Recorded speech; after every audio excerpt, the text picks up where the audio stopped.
할렐루야, 한 주간 잘 지내셨나요? 이제 바야흐로 가을이 되었습니다. 아침에는 좀 선선하고 낮에는 좀 더운데요. 이럴 때일수록 여러분 감기를 조심하셔야 됩니다. 그래서 가을이 되면 이제 천고마비의 계절이다 해서 뭐 책도 읽고 뭐 이런다고 하는데 요즘에는 이제 가을이 되면 저 같은 경우에는 이렇게 어딘가 막 여행을 가고 싶어요. 그래서 막 마음이 설렙니다. 그리고 제가 이제 해외에 있을 때 타지 생활을 할 때 가을이 되면 항상 저희가 어떤 산 속에 있는 캐빈, 산장을 빌려서 그곳에서 가족들끼리 모여서 함께 시간을 보냈던 그런 기억이 있습니다. 그래서 가을은 좀 기분이 이렇게 뭔가 좀 들뜨는 그런 느낌이 듭니다. 여러분들은 어떠신가요? 가을이 다가온 것이 너무 즐겁고 뭔가 이렇게 설레는 기분이 드시나요? 또 뭐 남자의 계절이다 뭐 이런 이야기도 하는데 저는 아직까지 그런 거는 느껴보지 못했습니다. 근데 여러분들 이렇게 타지 생활 얘기를 했으니까 제가 떠오르는 기억들이 있습니다. 제가 오랜 시간 동안 타지 생활을 하면서 느낀 것은 무엇이냐면 누군가가 나에게 찾아온다는 그런 기쁨이 있어요. 그래서 저희 장모님이 자주 찾아오셨는데요. 저희를 방문하실 때 그때마다 항상 공항으로 장모님을 모시러 가면서 너무 이렇게 기분이 설렜던 그런 기억들이 있습니다. 누군가 오면은 그렇게 좋을 수가 없어요. 그래서 오늘 말씀의 제목은 이제 사라에게 오신 하나님이란 제목으로 함께 말씀을 좀 나눌까 합니다.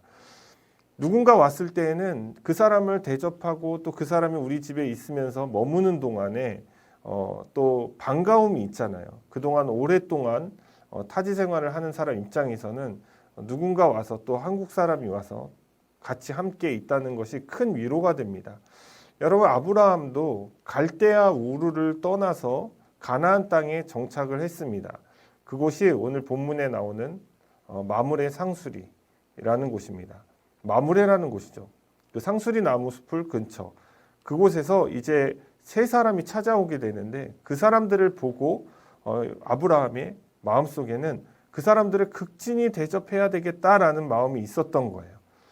그래서 아브라함은 그분들을 극진히 돌보기 시작합니다. 그것이 오늘 본문 1절부터 나오는 말씀입니다. 본문 1절부터 보면 여호와께서 마므레의 상수리 나무들 있는 곳에서 아브라함에게 나타나셨다라고 기록을 하고 있습니다.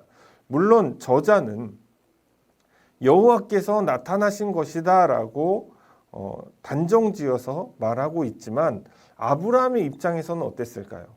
아브라함은 그 날이 뜨거울 때 정오쯤이 되어서 그 장막 문 앞에 앉아 있었습니다.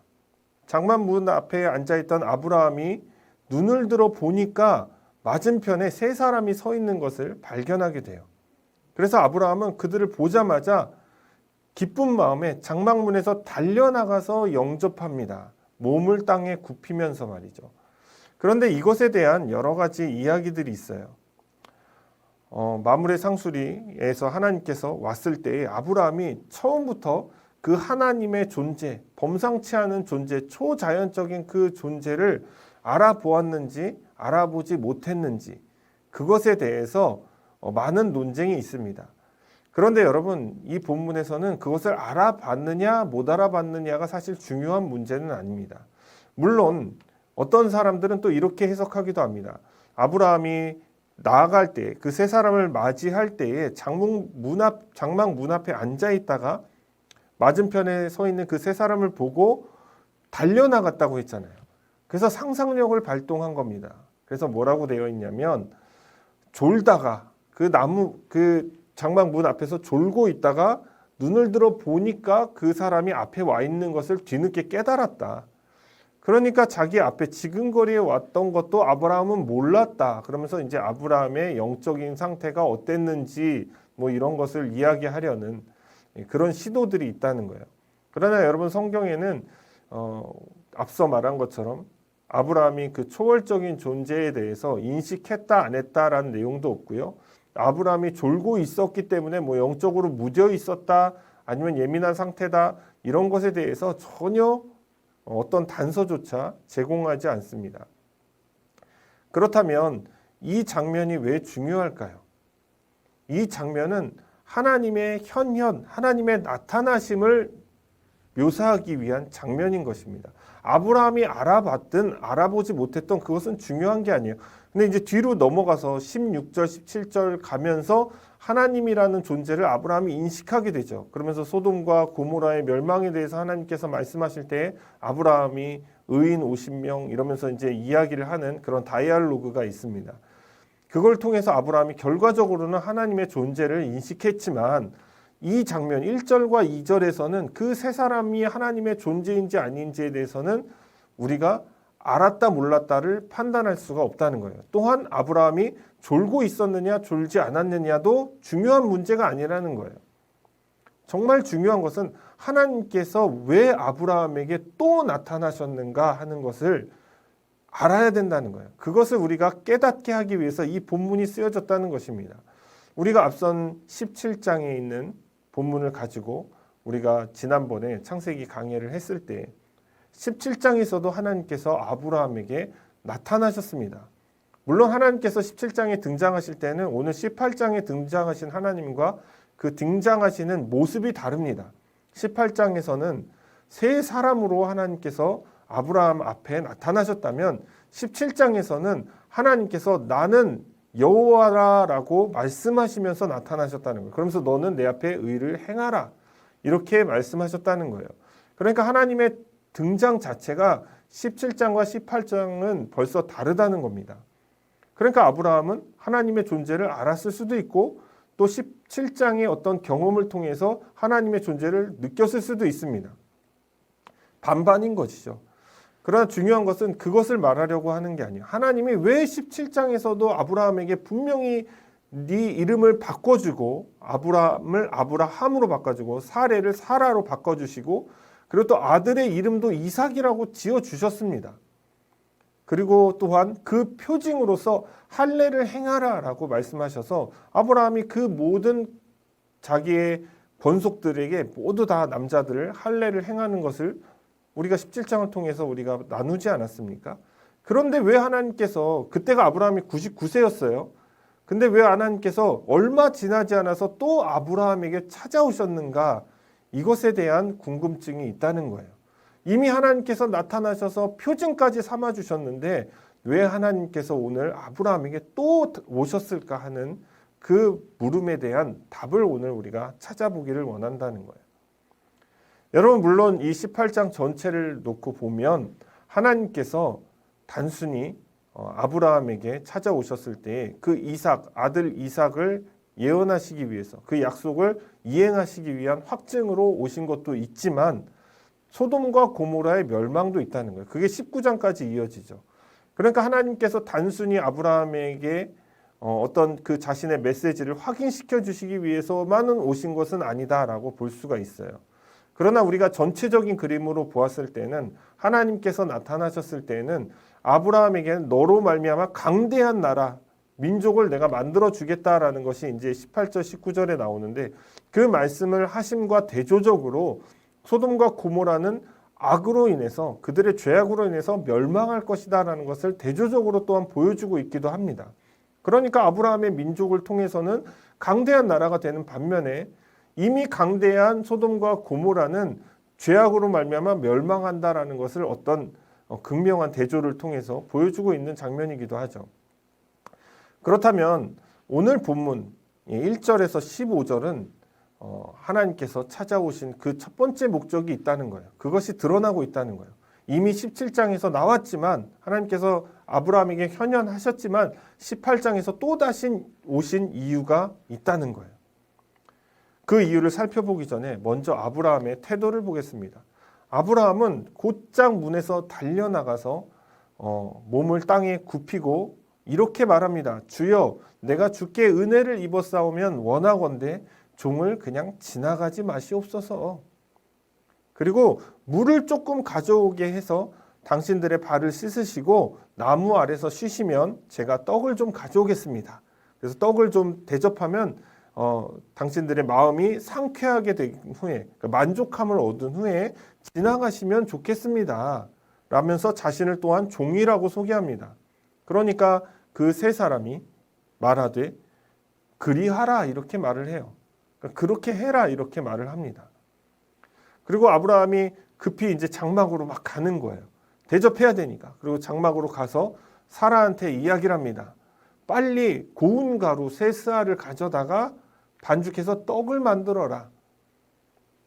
그리고 아브라함이 또 가축대 있는 곳으로 막 갑니다. 그곳에 가서 뭐라고 이야기하냐면 진짜 기름지고 좋은 송아지. 여러분 송아지가 기름이 있으면 맛있거든요. 우리나라 송아지를 보면 이 미국산 소와 다릅니다.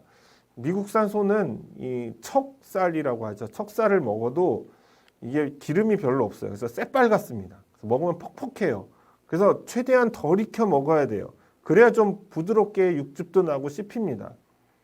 근데 우리나라 이 척살 같은 경우에 보면 안에 이렇게 마블링이 있어요. 그게 기름이거든요.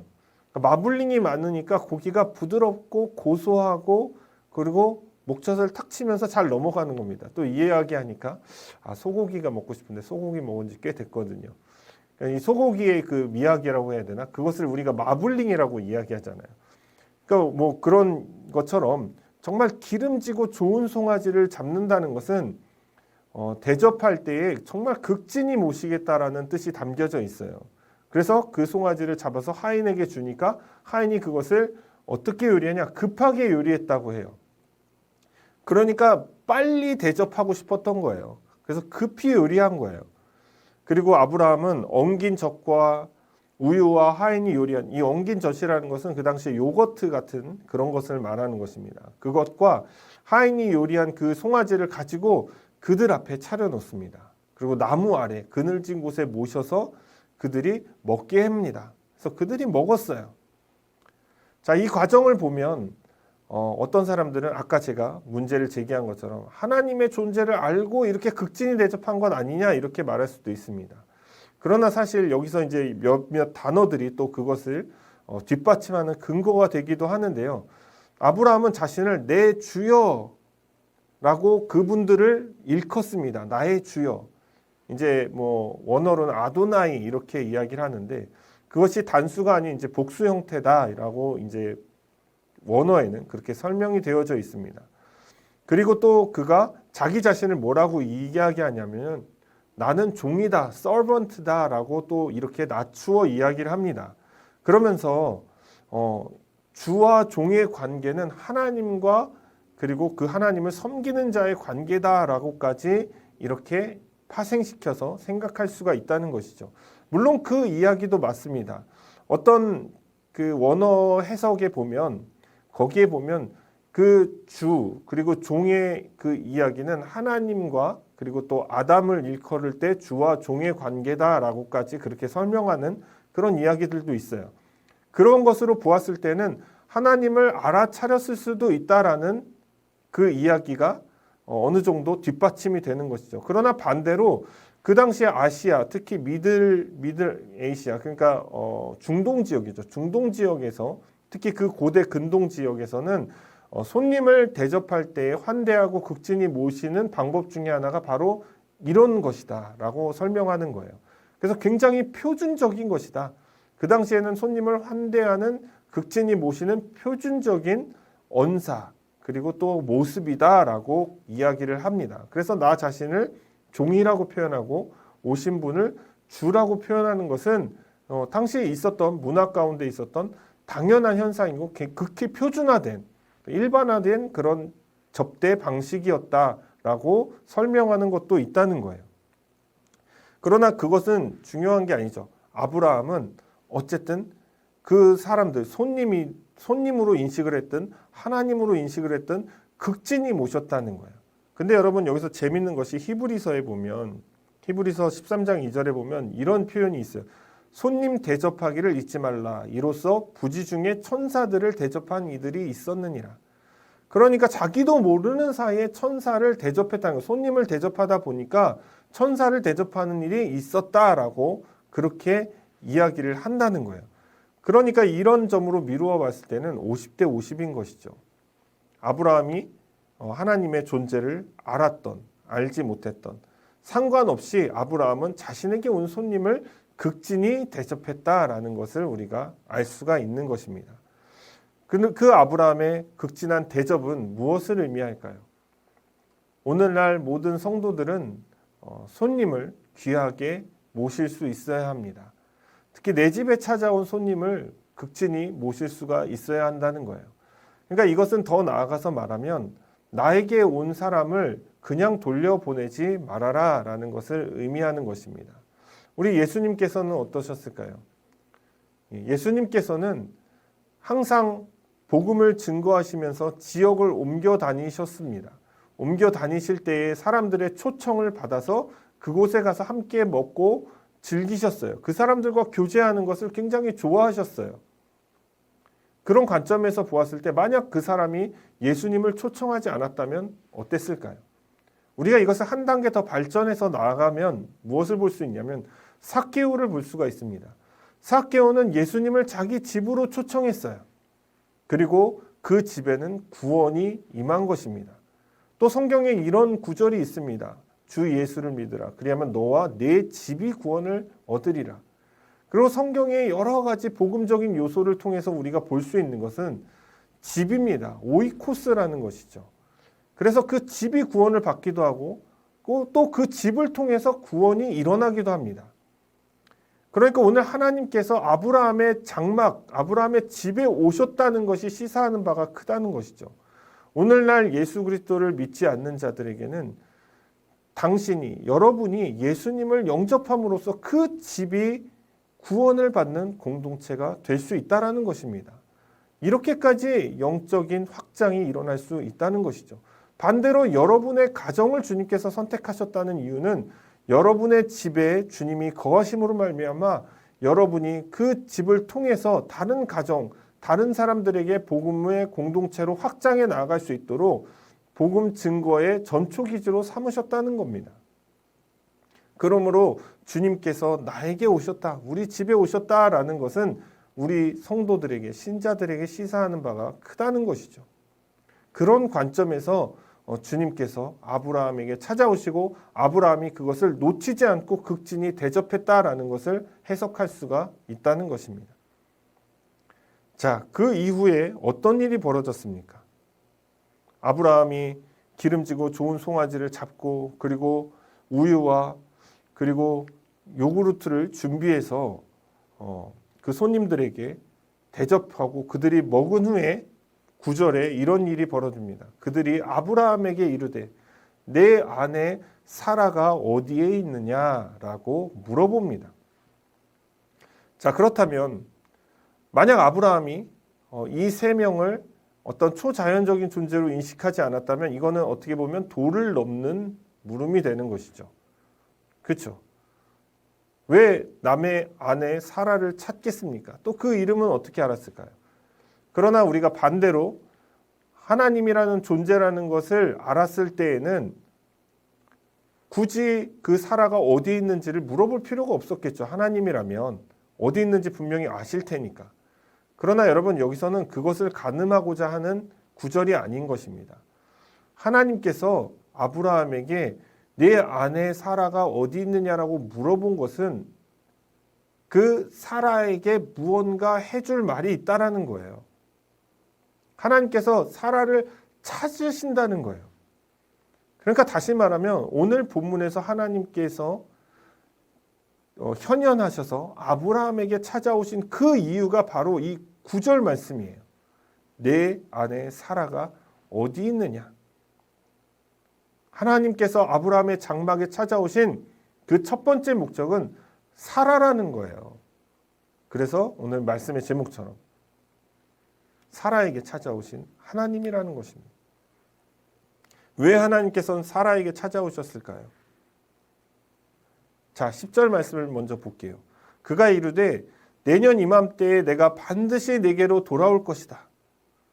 그 세 사람이 하나님께서 반드시 내게 다시 내년 이맘때에 돌아올 것이다 라고 이야기를 해요. 내년이 어떤 날입니까? 아브라함이 이삭을 얻기로 한 날이에요. 그때 다시 돌아온다는 거예요. 그때에 내 아내 사라에게 아들이 있을 거야 라고 말을 합니다. 그런데 여러분 그 이야기를 사라가 장막문에서 뒤에서 듣게 되는 거예요. 이건 우연의 일치가 아닙니다. 이것은 필연적이라는 것이죠. 왜냐하면 하나님께서 사라를 찾아오셨기 때문이에요. 아브라함과 사라는 나이가 많아 늙었고 사라는 여성의 생리가 끊어졌다라고 성경은 10절에 딱 기록을 하고 있습니다. 그런데 하나님께서 찾아오신 거예요. 그리고 사라에게 아들이 있을 거다라고 이야기를 합니다. 그랬더니 사라는 12절에 보면 속으로 웃습니다. 어이가 없는 것이죠. 나는 이제 노쇠해서 생리도 안 하고 내 주인도 늙었는데 내 주인이 뭐 팔팔하다 하더라도 내가 생리가 끊겼는데 내가 아이를 낳을 수 있을까 하는 그 마음에 실수를 한다는 거예요. 그때 여호와께서 아브라함에게 말합니다. 사라가 왜 웃느냐? 내가 늙었거늘 어떻게 아들을 낳으리요라고 생각을 하느냐라고 아브라함에게 말씀을 하십니다. 그러면서 이렇게 말씀하시죠. 14절에 여호와께서 능하지 못한 일이 있겠느냐? 기한이 이를 때에 내가 네게로 돌아오리니 그때 사라에게 아들이 있을 것이다 라고 다시 한번 말씀해 주십니다. 여러분 왜 사라를 하나님께서 찾아오셨을까요? 그렇다면 여러분 아브라함은요 이미 17장에서 할례를 통해서 그 표징을 얻었습니다.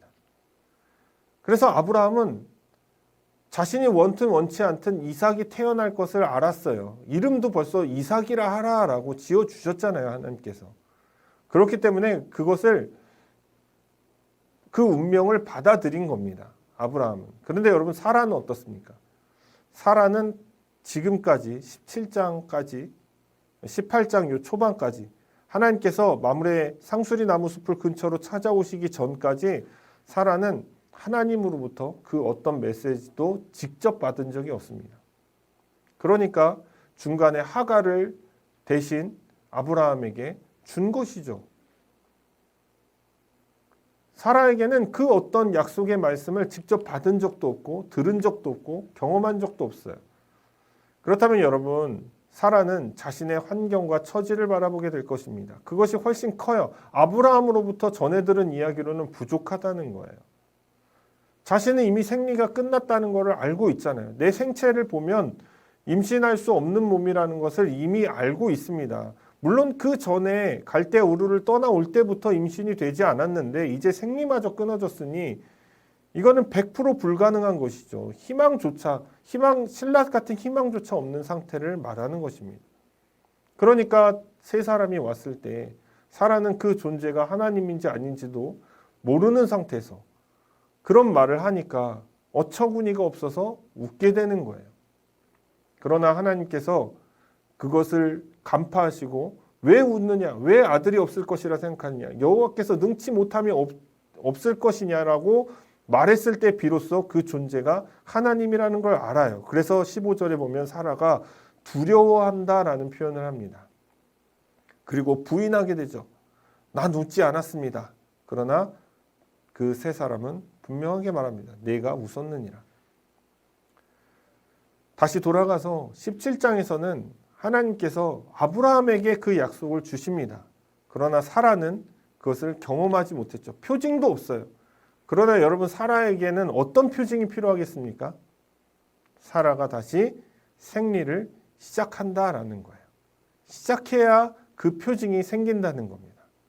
오늘 또 하나 이 본문에서 재밌는 것은 13절에 보면 여호와께서 아브라함에게 이르시되 왜 사라가 웃으며 라는 표현이 나오죠. 웃으며 이르기를. 그리고 또 그 12절에 보면 사라가 속으로 웃고 이르되 라고 또 이야기합니다. 이 웃음이 두 번 나옵니다. 그리고 12절 하반절에 보면 내게 무슨 즐거움이 있으리요 라는 표현이 나오죠. 여러분 이삭은요 그 이름의 뜻이 웃음입니다. 그런데 오늘 본문에서는 사라가 웃어요. 근데 그 웃음은 그 이삭의 웃음과는 다른 개념입니다. 좀 막 뭔가 황당한 웃음인 것이죠. 그랬더니 아브라함에게 하나님께서 여호와께서 왜 사라가 그렇게 웃느냐라고 말을 하시죠. 그러면서 그 이삭의 실제 진정한 기쁨, 진정한 웃음을 주시겠다라고 말씀을 하시는 대목이기도 합니다. 그러니까 사라는 하나님께서 직접 찾아오셔서 사라에게 이 말씀을 들려주신 거예요. 그리고 사라가 표징으로서 생리를 다시 시작하게 될 것을 말하고 있는 것입니다. 그 단적인 이야기가 이거예요. 내가 생리를 하지 않는다라는 말을 통해서 다시 시작하게 될 생리를 하나님께서 예견하고 계신다. 그것을 보여주고 싶어 하신다라는 것을 오늘 본문을 통해서 볼 수 있게 되는 것입니다. 오늘 이 본문을 통해서 우리가 알 수 있는 것은 무엇입니까? 하나님께서 우리 모든 신자의 삶 가운데 개입하고 또 임재하신다라는 것을 깨닫게 되어집니다. 신자는 결국 모든 것이 하나님의 개입과 임재라는 것을 깨달아야 되는 거예요. 우리는 살아가는 동안에 하나님께서 나를 찾아오시는 것을 잘 깨닫지 못합니다. 이미 하나님께서 성경 말씀을 통해서 말씀해 주고 계시다는 사실도 잘 깨닫지 못합니다. 하나님께서 내 삶을 인도해 가신다라는 것을 믿지 못한다는 거예요. 어쩌면 아브라함이 못 알아본 것처럼, 못 알아봤다는 가정하에 하나님의 존재를 못 알아보는 그런 사람들도 있다는 거예요. 하나님께서 내 바로 지근거리에 오셨음에도 하나님의 존재를 알지 못할 수도 있다는 것입니다. 또한 사라와 같이 하나님께서 직접 찾아오셔서 말씀하실 때까지 믿지 못하기도 한다는 것입니다. 그래서 우리는 주님께서 내 삶을 인도해 가신다라는 이것을 인식하지 못한 채 살아간다는 것입니다. 그러니까 문제가 생기고 환경의 어려움이 다가오면 하나님은 왜 나를 도와주지 않으십니까? 라는 기도를 하게 된다는 거예요. 그 기도를 해도 응답조차 없을 때에는 하나님이 살아계시기는 한 것일까라고 또 의심을 갖게 된다는 것입니다. 사랑하는 여러분, 주님은 여러분들을 지금도 감찰하고 계시고 또 여러분들 가운데 함께 계십니다. 이미 여러분들 속에 주님께서 내재해 계시는 거예요. 그리고 여러분들이 주님이 원하시는 삶을 살도록 인도해 가고 계시는 거예요. 그 과정 속에서 여러분들은 성장하게 되고 깨닫게 되고 주님의 약속을 붙들게 되는 것입니다. 사라는 아들이 없었죠. 그리고 포기한 상태였습니다. 생리도 끊어지고 그리고 하나님의 말씀에 웃기까지 했습니다. 그러나 그녀가 다시 생리를 시작하고 아들을 가졌을 때 그 하나님의 약속의 말씀이 응답되었을 때 여러분 사라는 어땠을까요? 우리도 모르는 것입니다. 우리에게는 포기할 순간들이 다가옵니다. 모든 것이 불가능하게 여겨지고 이 믿음의 생활을 지속해 나갈 수 있을까 하는 의구심에 사로잡힐 수가 있다는 것이죠.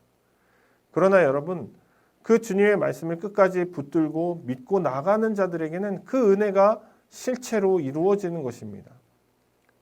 하나님께서는 끊임없이 그것을 우리에게 계시해 주고 계신다는 거예요. 성령을 통해서 또 여러분들이 믿음의 생활하는 가운데 여러분들이 신앙생활하면서 만나는 그 공동체로부터 또 하나님의 말씀을 통해서 계속해서 말씀해 주고 계시는 거예요. 다만 우리가 믿지 못하기 때문에 받아들이지 못하기 때문에 흔들리기 때문에 우리가 하나님의 말씀을 불가능하다라고 여길 수 있다는 것입니다. 그러나 오늘 말씀에 분명히 말씀하듯이 하나님께서는 불가능이 없으신 것입니다. 능치 못함이 없으신 것입니다. 주님께서는 자신의 때, 기한이 이를 때에 그 말씀을 이루어 주실 것이에요. 그러므로 우리는 믿음으로 붙들고 나가야 하는 것입니다. 그리고 주님 앞에 주님께서 주신 그 말씀을, 그 약속의 말씀을 반드시 지켜내고 그 말씀을 통해서 우리의 삶의 방향을 설정해 나가야 한다는 것입니다. 아브라함은 혼자 아이를 낳을 수 없습니다. 나 혼자 그 말씀을 받았다고 해서 낳을 수 없는 노릇이죠. 아내에게 생리도 시작되지 않았는데 생리가 시작되지 않은 그 아내가 자기와 함께 잠자리를 갖겠습니까? 그렇지 않겠죠. 뭔가 표징이 있어야 되는 거예요. 사라에게 생리가 시작되었을 때에 비로소 아브라함과 사라는 잠자리에 들 수가 있었습니다. 그리고 마침내 아이를 잉태하고 이삭을 낳을 수 있게 되는 것이죠. 그러므로 하나님께서는 자신의 백성들에게 표징을 보여주시는 분이에요. 사라에게 주지 못한 그 표징을 생리를 통해서 보여주신 것입니다. 여러분, 신자는 믿음으로 살아가는 존재죠. 그렇다면 그 믿음의 표징은 무엇이겠습니까? 저는 결론을 맺기를 원합니다. 하나님께서는 신자에게도 마찬가지로 표징을 보여주길 원하십니다. 어떤 믿음의 항해를 하면서 우리가 정처 없이 바다 한가운데 놓인 것 같은 상황에 이를 때에 하나님께서는 그 신자를 주님의 길로 다시 인도하시기 위해서 표징을 통해서 보여주신다는 것. 그러나 여러분, 그 표징은 기적이나 어떤 초자연적인 현상만 있는 것은 아닙니다. 하나님께서는 때로는 신자의 그 믿음의 행위를 통해서도 보여주신다는 것. 그 첫 번째가 바로 아브라함의 할례와 같은 것이었습니다. 그리고 두 번째는 현상인 것입니다. 그 상황을 통해서 하나님께서 그 상황을 바꿔가심을 통해서 표징을 보여주신다는 것. 그것은 사라의 생리 현상이 다시 시작되었다라는 것을 통해서 알 수가 있는 것입니다. 그리고 마지막 퍼즐은 아브라함과 사라가 함께 잠자리에 드는 것입니다. 그 표징을 통해서 우리가 우리의 삶의 방향을 하나님께서 원하시는 대로 바꾸어 나갈 때에 비로소 주님의 은혜의 축복이 이루어진다라는 것을 깨닫게 되는 것입니다. 믿음이 없는 자들은 확신에 거하기를 원하는 것이죠. 확신을 위해서 하나님께서는 때로는 자신을 알아보지 못하는 신자에게도 찾아오십니다. 그리고 결국에는 알아볼 수 있도록 깨닫게 해주시는 그런 자비로우신 분이라는 것입니다. 그리고 우리에게 찾아오시는 그 하나님을 맞이하는 저와 여러분이 되시기를 주님의 이름으로 축원을